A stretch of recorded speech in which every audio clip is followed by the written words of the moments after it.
You're listening to an Airwave Media Podcast.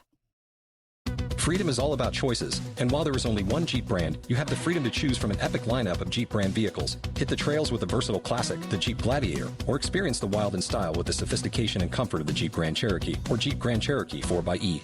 Looking for a more immersive experience? Let nature come to you in the open-air Jeep Wrangler or Jeep Wrangler 4xE, America's best-selling plug-in hybrid. Whatever you choose, adventure is just one drive away. Visit Jeep.com for details. Based on 2022 CYQ4 sales, JD Power retail sales data. Jeep is a registered trademark. It's a long way to Tipperary. It's a long way to go. It's a long way to Tipperary, to the sweetest girl I know.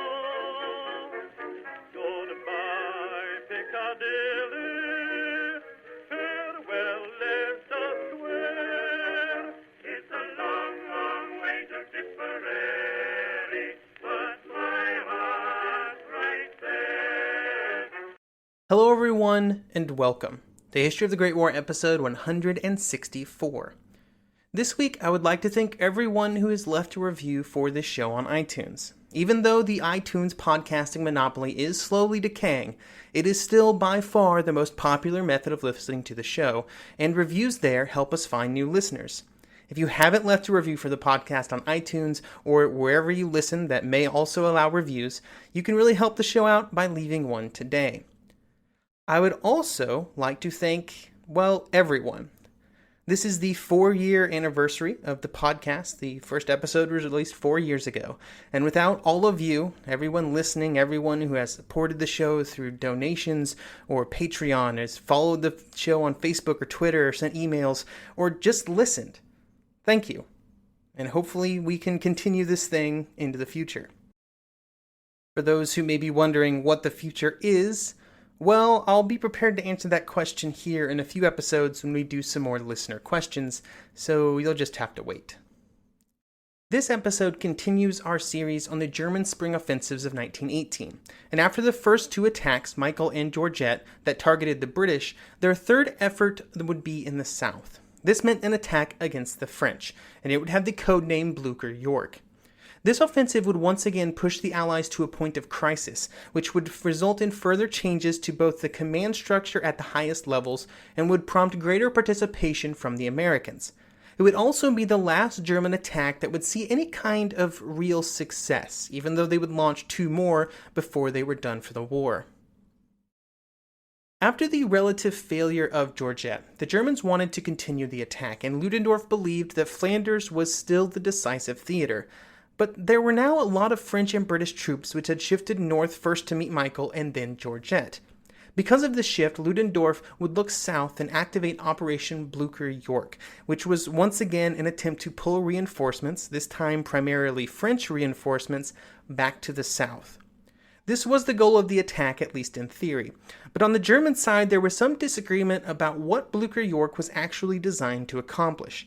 Ludendorff seems clear that the attack was simply another step in preparing for the eventual defeat of the British in Flanders.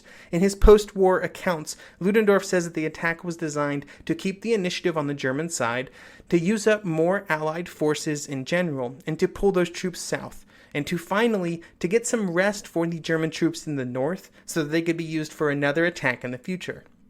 However, these goals did not precisely translate down the chain of command, and much like with Michael, there was some messaging that this attack was the one that was supposed to win the war, not just another setup for an attack somewhere else. This would all become even more confusing when the attack, as we will discuss here in a bit, became very successful. In my research, I've come out with a sneaking suspicion that Ludendorff may be trying to shape the narrative on Blücher-Yorck at least a little bit in his post-war memoirs. I generally can't shake the feeling that, much like Falkenhayn and Verdun, Ludendorff thought that Blücher-Yorck might win the war, but when it did not in fact do that, he began to claim that, of course, it was never supposed to. The primary point in this direction is that the attack would be a huge success, much larger than any attack afterwards, and the Germans would continue pushing for that success for a little while. So it's hard to see how it could have been just some diversion from the real effort in the north, where there were only exhausted troops to try and attack again and less of them. But that's just a theory, but one that makes a lot of sense in my mind. I would need a lot more research to really verify it, though. Back to Blücher York for the moment. One of the biggest reasons that it would be so successful is because the Germans had time to properly prepare. Unlike for Georgette, where they had only had a few days in play before the attack began but after Michael ended, for Blücher York the Germans would have almost a month. There was also proper infrastructure to support these preparations, with multiple rail lines running into the area of the attack. The Germans hoped that these gigantic preparations for the attack would offset the other problems that were unavoidable for any army that had been forced to absorb 350,000 casualties in the span of about a month and a half. They also had one more advantage.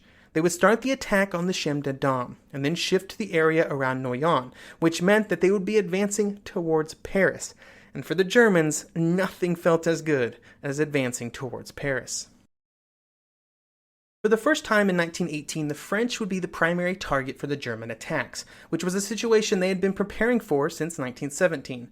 Before 1918 even began, the French believed that there were 4 operations that the Germans could launch in 1918. An attack on the Western Front, an attack against Italy, an attack against Salonika, and then an attack through Switzerland.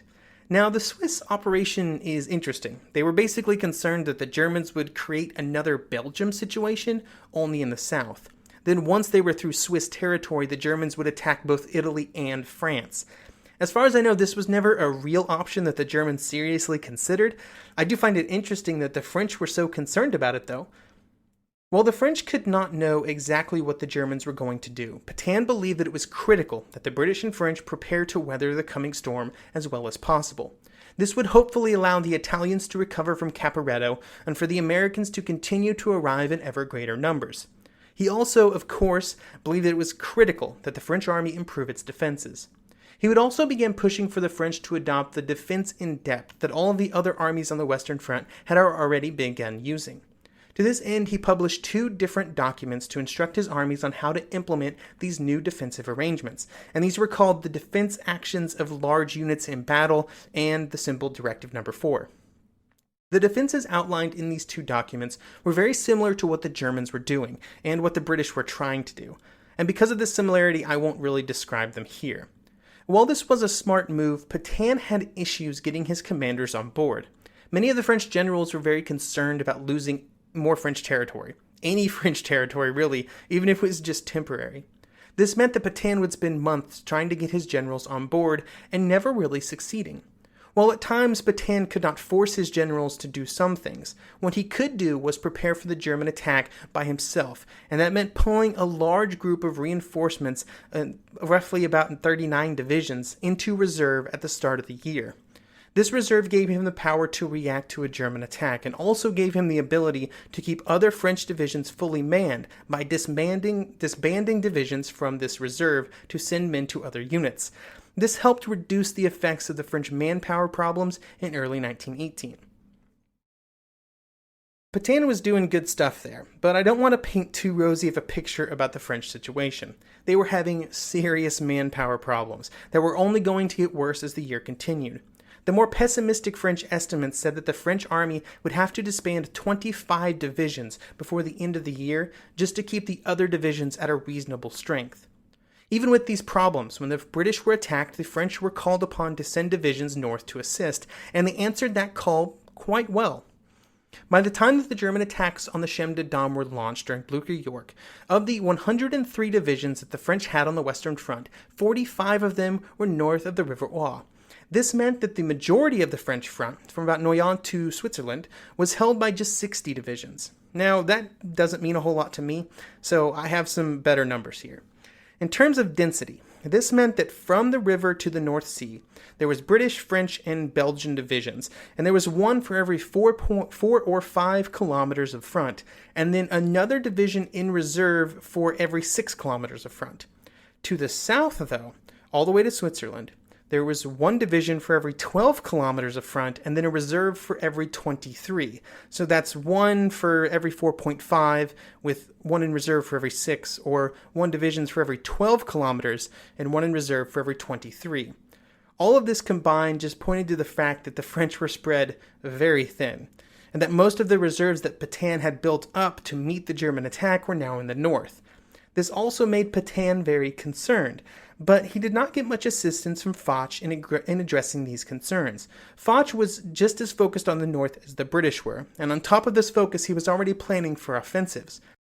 Foch would find support for these plans with many French generals who, even at this point in the war, even after all of the French failures, still believed that the French should continue to launch attacks. Pétain, of course, completely disagreed with this belief, a disagreement that would continue basically forever. A critical piece of the German plans was once again based around railways. However, in this case, the railway centers that were going to be captured were not targets in an attempt to rob them from the enemy, but instead they were targets so that they could be used by the Germans themselves. In this case, there were two of these rail centers, at Rheims and Soissons, and without these two cities, the Germans would sort of be advancing into a sack, with the two cities at the top of it. If they could capture them, then the sack would spill open, and supplies could be rushed forward on the rails. If they could not be captured, then the German offensive would have to end, due simply to lack of supplies and the inability to expand the base of the salient that the attack would be creating.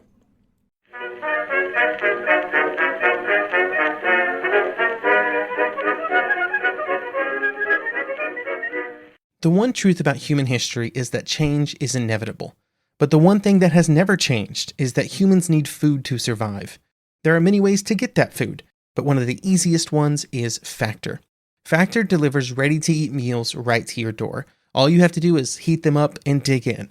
In 2 minutes, you can be eating tasty keto or vegan options, or any of their 35 options that they have available every week. So you can choose maybe the cheesy garden herb chicken, maybe the Santa Fe green chili beef skillet, or perhaps the Caribbean spiced tofu. It is all delicious, and if you have a bit of a sweet tooth, Factor still has you covered with a wide range of snack and smoothie options. Chocolate mocha cheesecake, snickerdoodle macaroons. Any of that sound good? And don't worry, even the tasty stuff is dietitian approved. Head over to factormeals.com/GW50 and use code GW50 to get 50% off. That's code GW50 at factormeals.com/GW50 to get 50% off. Freedom is all about choices, and while there is only one Jeep brand, you have the freedom to choose from an epic lineup of Jeep brand vehicles. Hit the trails with the versatile classic, the Jeep Gladiator, or experience the wild in style with the sophistication and comfort of the Jeep Grand Cherokee or Jeep Grand Cherokee 4xe.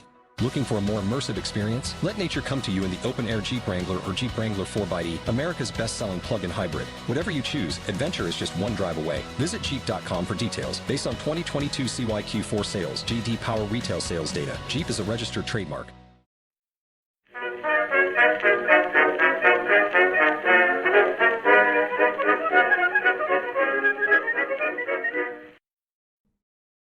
The French troops that would bear the brunt of the first German attacks were positioned on the Chemin des Dames, and here they would be under the command of General Denis Duchesne.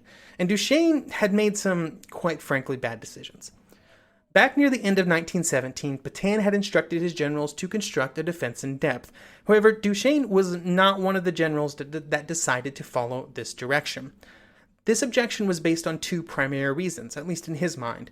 The first was the fact that he believed that it was dangerous to yield ground on the way to Paris, and the second was that it would be demoralizing for the French troops to voluntarily give up any French territory. While you could probably argue that these were actual problems, behind these reasons was really just that good old school mindset. It had been proven time and time again that defense in depth was the only way to properly meet a late war attack due to the strength of the artillery involved, but Duchesne just did not want to move in that direction. What this meant for the troops at the front is that they were packed into the frontline trenches with the entire set of defenses, including the artillery, all within 5 miles of the front. For those of you with good memories, you may remember that this was roughly the distance that the Germans had managed to easily advance during Operation Michael, due to the strength of their artillery, so you may know what's about to happen here. Not only were these positions entirely too close to the front, but they were just poorly positioned. The primary line of resistance was on the crest of the Chemin des Dames, rather than behind the ridge, and this was almost as important as the mistake of not implementing a defense in depth, because it allowed the Germans complete and uninterrupted observation of the French positions. This would in turn allow precise and perfect placement of the artillery barrage. All of these arrangements were maintained even after the French had a pretty good idea that the Germans were about to attack in the area, due to information that they gathered from German prisoners. The picture of the German attack would continue to develop in the French intelligence circles in the last few weeks of May, but there was little reaction from the French leaders. The only thing that they did not know was the precise date of the attack, a piece of information that they would not learn until the day before the attack was launched on the night of May the 27th. The German infantry attack would begin at 4 a.m., and while most of the 50 German divisions that were involved had also been involved to at least some extent in Michael and Georgette, they had the advantage of greatly outnumbering the British and French defenders. For the defense, the British and French had just 11 divisions in the front lines and 5 in reserve behind, so with 50 divisions attacking just 16, the numerical advantage produced quick results. Near the center of the attack, a wide gap developed between the overwhelmed British 22nd and British 50th divisions, and through this gap a mass of German troops pushed through. In this area of the front, the Germans reached the Anne River, which represented a roughly 6-kilometer advance, in just 6 hours. In fact, along almost the entirety of the front, the Germans would capture the crest of the Chemin des Dames by 9 a.m., and were then on their way down the other side by midday. By midday, there were also areas where the Germans had penetrated over 5 miles and were across the Anne River completely. Just the fact that the Germans were able to get across the river so quickly represented a massive mistake on the side of the defenders. There were 80 bridges across the river on the front of the attack, and they were critical to getting across the Anne. On the first day of the attack, one of the jobs of the defenders was to blow up the bridges, but none of them would be properly destroyed. Back at headquarters, Duchesne kept moving troops forward without any real idea of where they were going or what they would find when they arrived. The only effect of these movements was to make the second line of defenses even easier to capture, since the troops that were supposed to man them had been sent forward. By the time that night fell over the battlefield, the Germans were moving across the river in good numbers and were even reaching the next river to the west. In an attempt to keep the attack going, the Germans tried going all night, but this proved to be impossible. By the time that the German advance ground to a halt out of sheer exhaustion, the Germans had advanced 12 miles, or 16 kilometers, on a front 25 miles wide, all in just one day. These advances were just as large as the biggest that had happened on March 21st, so things were looking really good. After the successes of the first day, and then continued success on the second, Ludendorff pushed more and more troops forward while trying to keep the attack going. On the second day alone, the Germans would capture 20,000 prisoners, and over the next 3 days the advance would continue almost uninterrupted. This situation would cause many French leaders to consider May 30th and June 1st, 1918, as some of the absolute worst of the war. By June 1st, the Germans were over 50 kilometers deep into Allied territory, and they had taken the city of Château-Thierry.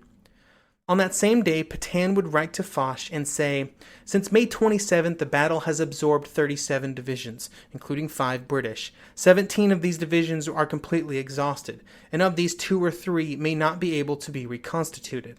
16 have been engaged for 2, 3, or 4 days. 4 were engaged yesterday. 5 others are arriving or will be engaged between May 31st and June 2nd. While the French were running out of men, everything seemed great on the German side. But they were once again hampered by their lack of pursuit capability.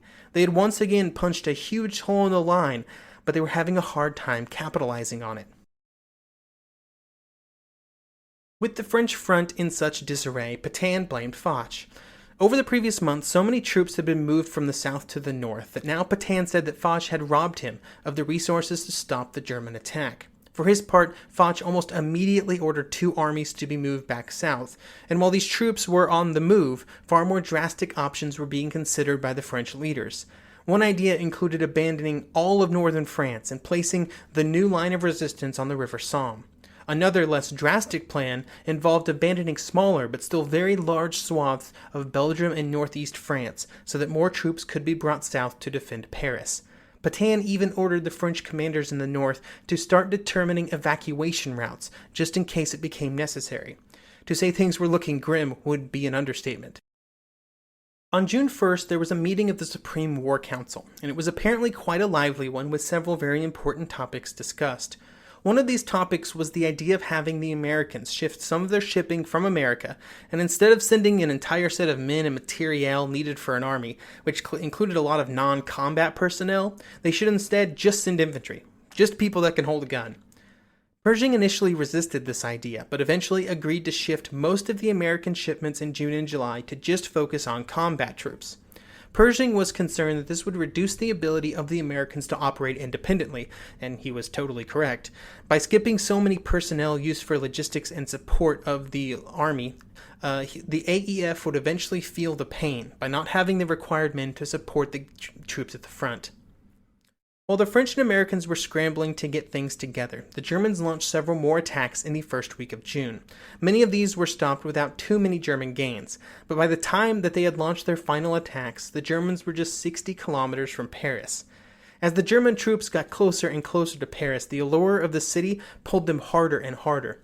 By the time that the Germans were as close as they were in the first week of June, the lead German divisions would just get orders referring simply to march further forward in the direction of Paris. Pétain would tell Foch that his troops may not be able to hold the Germans back, and that the situation is therefore quite serious. This was a huge political problem for the French military leadership, and when news of it hit the Chamber of Deputies, there was calls for Foch and Pétain's dismissal. Clemenceau would defend them by saying that these soldiers, these great soldiers, have good leaders, great leaders, leaders worthy of them in every respect.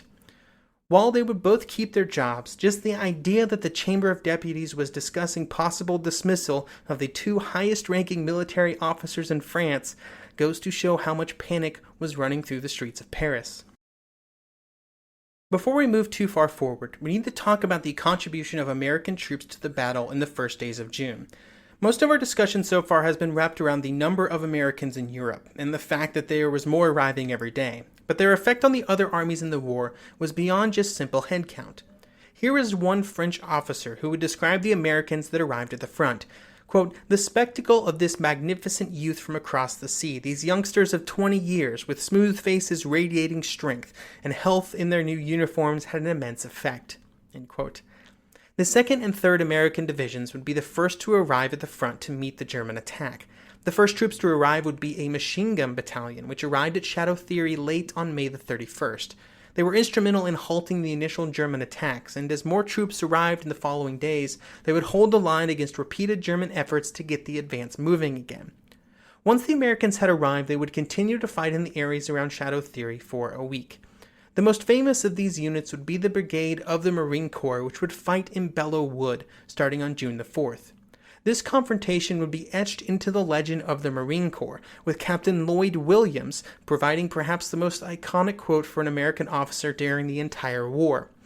When the captain's Marine unit arrived at the front, they found that the French were retreating back from their positions. The French informed the Americans that they should also retreat, to which Williams responded, "Retreat? Hell, we just got here." And with that response, Williams would enter the pantheon of U.S. Marines. While the Americans were now arriving in pretty good numbers, the Germans were also at a point where they had to call off their attacks for other reasons. The key problem was that the Germans had been unable to capture Rheims. If Rheims had fallen to the Germans, it is likely that they would have been able to continue the advance because it would have allowed supplies to flow forward, but it remained occupied by the French. By June 3rd, the leading German units had completely outran their supplies, and with more and more enemy troops appearing on the front, the only option was to stop the attack, at least for the moment. So while the Allies were scrambling around, trying to bring as much strength as possible to bear against the German advance was getting weaker and weaker, and eventually it had to end. When the attack was officially over, the Germans could add another 100,000 casualties to their 1918 totals. They had inflicted 25,000 casualties more than that on the French, British, and Americans, but of course, as we've discussed many times, trades like this were not in the favor of the Germans. The upside was that the German army had once again executed a giant advance, proving that Michael had not been a fluke, and they had also captured a lot of French territory. But it also meant that they now had more front than ever to man and defend, and to accomplish the defense they had fragile supply lines and barely any defenses. Perhaps the smartest move would have been to just abandon the gains, since they were not really important, but this was politically impossible, and probably would have caused some serious morale problems in the army as well. And so the Germans were forced to just do the best that they could in what was in reality an extremely exposed position. To add on to these problems, large units of American soldiers had been involved in fighting for the first time, and they had acquitted themselves well at places like Château Thierry and Belleau Wood. Next episode, we will dig a bit more into the first combat actions of the Americans, and then discuss the fifth and final German offensive of 1918, and what would turn out to be their last of the war. Thank you for listening, and I hope you will join me next week for episode 165.